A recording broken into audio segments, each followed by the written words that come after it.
15-30 000 euros. Ma maison, ma liberté. Mon fils voulait tout me prendre. Il avait un avocat, un médecin corrompu, un plan parfait. Il avait tout prévu, sauf une chose.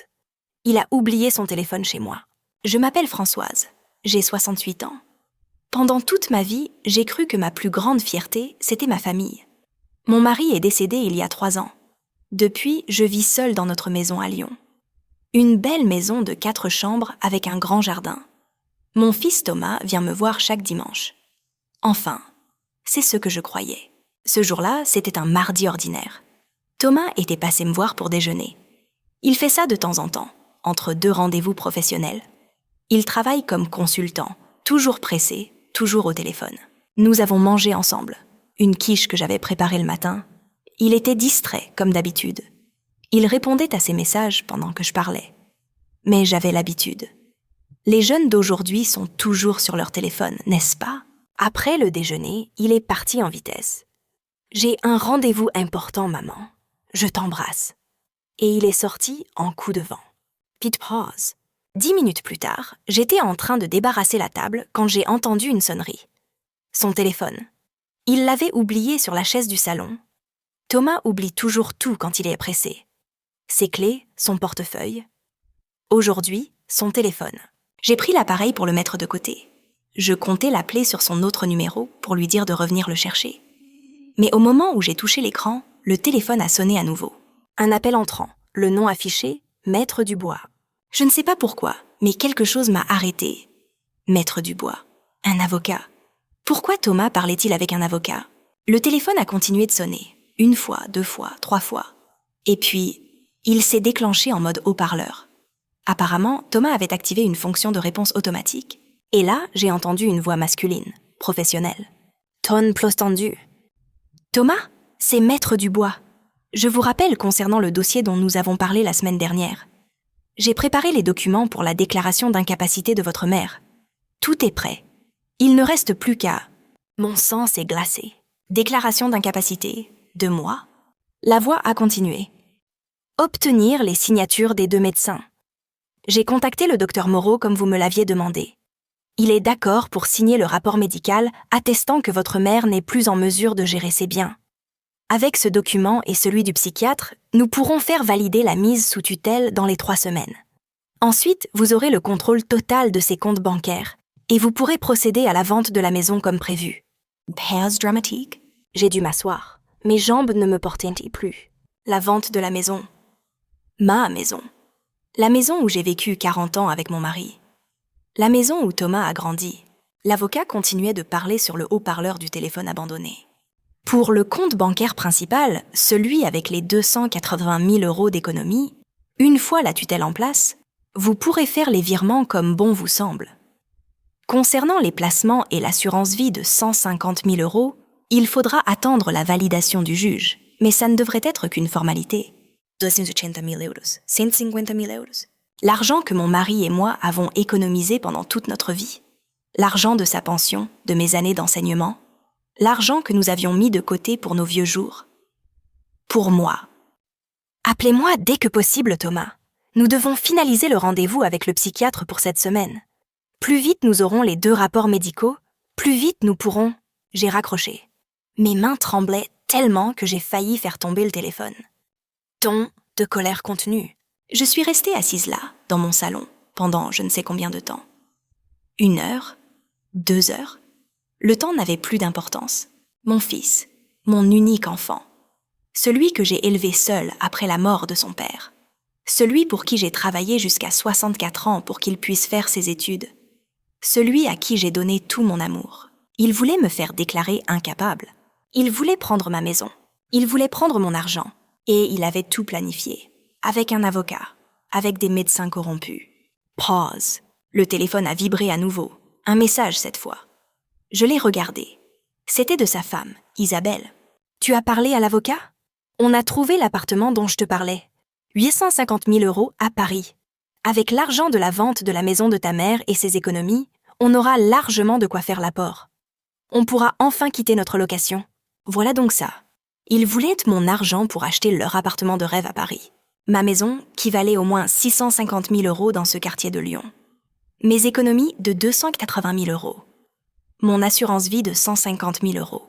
Plus d'1 million d'euros au total. 1 million d'euros qu'ils voulaient me voler en me faisant passer pour folle. Dear don déterminé. Mais je ne suis pas folle. J'ai 68 ans, pas 98. Je fais mes courses seule. Je gère mes comptes.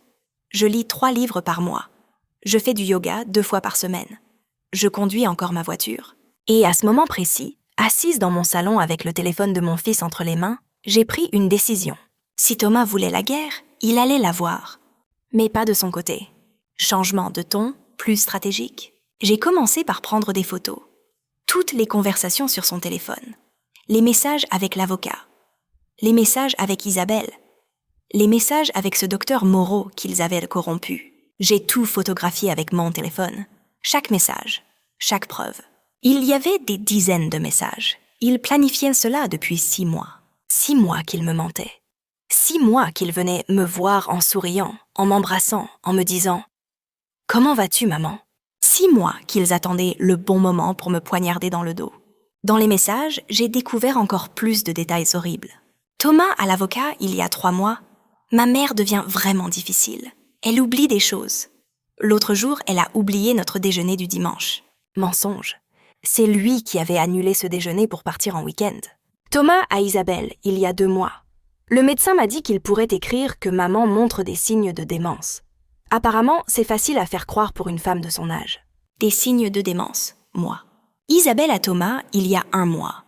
Une fois qu'on aura son argent, on n'aura plus besoin de faire semblant. On pourra enfin vivre notre vie à Paris. Elle pourra aller en maison de retraite. Une maison de retraite. Il voulait me mettre en maison de retraite et prendre tout ce que j'avais. Pause émotionnelle. J'ai pleuré, je ne vais pas mentir. J'ai pleuré pendant une bonne heure, assise là, avec toutes ces preuves sous les yeux. Mais ensuite, je me suis ressaisie. J'ai séché mes larmes, je me suis levée et j'ai commencé à agir. Ton très déterminé. Premièrement, j'ai appelé ma propre avocate, Maître Lefebvre, une femme brillante que j'avais consultée lors de la succession de mon mari. Je lui ai tout expliqué. Je lui ai envoyé toutes les photos des messages. Sa réaction a été immédiate. Françoise, c'est gravissime. C'est une tentative de fraude aggravée et d'abus de confiance. Avec ces preuves, votre fils et cet avocat risquent la prison. Et ce médecin peut perdre son droit d'exercer. Bien, ai-je répondu. C'est exactement ce que je veux. Deuxièmement, j'ai pris rendez-vous avec mon médecin traitant, le docteur Renard, qui me suit depuis 15 ans. Je lui ai expliqué la situation. Il était scandalisé. Françoise, vous êtes l'une de mes patientes les plus lucides. Vous n'avez aucun signe de démence, aucun problème cognitif. Je vais immédiatement rédiger un rapport médical complet attestant de votre parfaite santé mentale. Et je vais contacter le conseil de l'ordre concernant ce docteur Moreau. Troisièmement, je suis allée à ma banque. J'ai demandé à voir le directeur. Je lui ai tout expliqué. Il a immédiatement bloqué tous mes comptes avec une note. Aucune opération ne peut être effectuée sans MA présence physique et MA signature avec une pièce d'identité. De plus, m'a-t-il dit, je vais alerter nos services juridiques. Si quelqu'un tente de se faire passer pour votre tuteur légal sans décision de justice authentifiée, nous porterons plainte immédiatement. Quatrièmement, j'ai contacté un psychiatre, le docteur Mercier, un homme réputé. Je lui ai passé tous les tests. Mémoire, logique, orientation temporelle. J'ai réussi tout avec des résultats parfaits. Madame Delvaux, m'a-t-il dit, vous avez les capacités cognitives d'une personne de 40 ans. Vous êtes en excellente santé mentale. Toute déclaration contraire serait un faux témoignage. Il m'a donné un rapport officiel, un document en béton. Pause. Cinquièmement, j'ai changé mon testament. L'Ancien Testament laissait tout à Thomas. La maison, l'argent, les placements. Tout. Le Nouveau Testament? Je laisse 10 000 euros à Thomas. Le strict minimum que la loi française m'oblige à lui donner comme part réservataire. Le reste, 650 000 euros de la maison, 280 000 euros d'économie, 150 000 euros d'assurance vie. Plus d'1 million d'euros au total. Je le laisse à 3 associations. Une association pour les personnes âgées victimes d'abus. Une association pour la recherche sur Alzheimer. Et une association qui aide les femmes en difficulté. Mon avocat a tout enregistré officiellement chez le notaire. Ton satisfait. Sixièmement, j'ai attendu. Thomas a appelé 2 heures plus tard, paniqué. « Maman, j'ai oublié mon téléphone chez toi. Ne touche à rien, j'arrive. D'accord, mon chéri, ai-je répondu doucement. Il est sur la table du salon. Il est arrivé 30 minutes plus tard, le visage rouge, essoufflé. Ah, tu n'as pas touché à mon téléphone, n'est-ce pas? Je l'ai regardé droit dans les yeux. Pourquoi? Tu as quelque chose à cacher, Thomas? Son visage s'est décomposé une seconde. Mais il s'est repris. Non, c'est privé, tu sais, le travail. Bien sûr, ai-je dit en souriant. Prends-le. Il a attrapé son téléphone et l'a vérifié frénétiquement. Probablement pour voir si j'avais regardé ses messages. Mais bien sûr, je n'avais rien effacé. Pourquoi aurais-je fait ça? J'avais déjà toutes les preuves. Tout va bien, maman, m'a-t-il demandé, soudain suspicieux. Très bien, mon chéri. Pourquoi ça n'irait pas? Pause dramatique. Et pendant les 3 semaines suivantes, j'ai joué mon rôle. Thomas et Isabelle venaient franc me voir. Ils me parlaient doucement, comme si j'étais fragile. Ils me posaient des questions bizarres. Maman, tu te souviens de ce que tu as mangé ce matin? Maman, tu sais quel jour on est? Maman, tu arrives toujours à gérer ton compte bancaire? Ils construisaient leur dossier. Ils collectaient leurs preuves de ma soi-disant incapacité. Je jouais le jeu. Je faisais semblant d'hésiter parfois. Mardi? Non, attends. Mercredi? Je les voyais échanger des regards satisfaits. Ils croyaient que leur plan fonctionnait. Anton plus dur. Et puis, il y a 3 jours, Thomas m'a annoncé « Maman, j'ai pris rendez-vous pour toi avec un médecin. Juste un contrôle de routine, pour vérifier que tout va bien. Le fameux rendez-vous avec le psychiatre corrompu. » D'accord, mon chéri, ai-je répondu gentiment. Le lendemain, Thomas et Isabelle sont venus me chercher. Ils m'ont emmené dans un cabinet médical dans le 6e arrondissement. Mais ce qu'ils ne savaient pas, c'est que mon avocate les attendait dans le parking. Et que le docteur Mercier, le VRA psychiatre, était présent dans la salle d'attente. Et que 2 policiers en civil étaient postés devant l'immeuble. Changement de ton dramatique. Nous sommes entrés dans le cabinet. Un homme d'une 50aine d'années nous a accueillis. Le docteur Moreau. « Bonjour, Madame Delvaux, je suis le docteur Moreau. Votre fils m'a parlé de vous. » Thomas lui a fait un petit signe de tête complice. Le médecin a commencé son examen. Des questions ridicules. « Pouvez-vous compter à rebours depuis 100 ? Quel est le nom du président de la République ?» J'ai répondu parfaitement à tout. Il avait l'air contrarié. « Je vois. Madame Delvaux, est-ce que vous vous sentez capable de gérer vos finances ? » « Absolument. Et votre maison ? Vous pensez pouvoir continuer à y vivre seul ? » « Certainement. » Thomas a toussé, un signal. Le médecin a changé de tactique. « Je vois dans votre dossier que vous avez eu des moments de confusion récemment. »« Je n'ai aucun dossier chez vous, » ai-je interrompu. « C'est notre première rencontre. » Il a pâli. « Je veux dire, d'après ce que votre fils m'a raconté. »« Mon fils vous a raconté quoi, exactement ?» Le silence était pesant. Pause. Et c'est à ce moment que j'ai sorti mon téléphone. « Peut-être ce que vous aviez prévu avec lui il y a 3 semaines ? Quand vous avez accepté de signer un faux rapport médical attestant de ma soi-disant démence ? En échange de combien déjà ? » J'ai appuyé sur mon écran. Sa propre voix a résonné dans le cabinet. Un enregistrement d'un message vocal qu'il avait laissé à Thomas. « Pour 5 000 €, je peux faire le rapport comme convenu. Signe de démence sénile, incapacité à gérer ses biens. » Son visage est devenu blanc comme un linge. Thomas s'est levé d'un bond. « Maman, qu'est-ce que tu... » « Assieds-toi, Thomas, » ai-je dit froidement. Et c'est là que mon avocate est entrée dans le cabinet, suivie du docteur Mercier et des 2 policiers. « Docteur Moreau, » a dit mon avocate, « vous êtes témoin d'une tentative de fraude et d'établissement de faux documents médicaux. Votre ordre professionnel sera informé aujourd'hui même. » Le médecin est devenu livide. L'un des policiers s'est tourné vers Thomas. « Monsieur Delvaux, nous avons des questions à vous poser concernant une tentative d'escroquerie et d'abus de faiblesse sur personnes vulnérables. »« Personnes vulnérables ?» ai-je dit avec un petit rire sec. « Je crois que vous vous trompez d'accusation, officier. Je ne suis pas vulnérable. Mon fils, par contre, va bientôt l'être en prison. » Ton calme mais ferme. Thomas s'est effondré dans son fauteuil. « Maman, je peux tout expliquer. On avait besoin d'argent. L'appartement à Paris. On n'avait pas d'autre choix. » « Pas d'autre choix ? » Ma voix était glaciale maintenant. « Tu n'avais pas d'autre choix que de me voler ? Que de me faire passer pour folle ? Que de planifier de me mettre en maison de retraite pour prendre ma maison et mes économies ?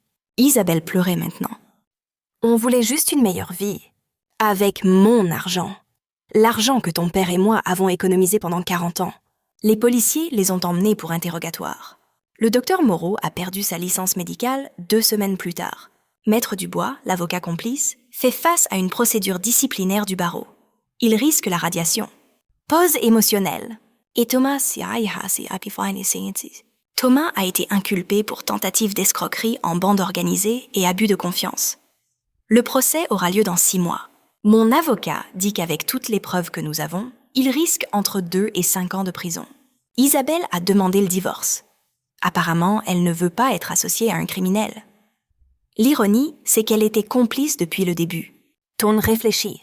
Hier soir, Thomas m'a appelé de chez son avocat. Il pleurait. « Maman, s'il te plaît, retire ta plainte. Je suis ton fils. » J'ai respiré profondément. « Ah, tu es mon fils, Thomas. C'est exactement pour ça que ça fait si mal. Si un étranger avait essayé de me voler, j'aurais été en colère. Mais toi, tu m'as brisé le cœur. Je suis désolée. » Tu es désolé d'avoir été pris. Pas désolé de l'avoir fait. Il n'a rien répondu. « Ah, tu sais quoi, Thomas? J'ai changé mon testament. Tu hériteras de 10 000 €. Pas 1 centime de plus.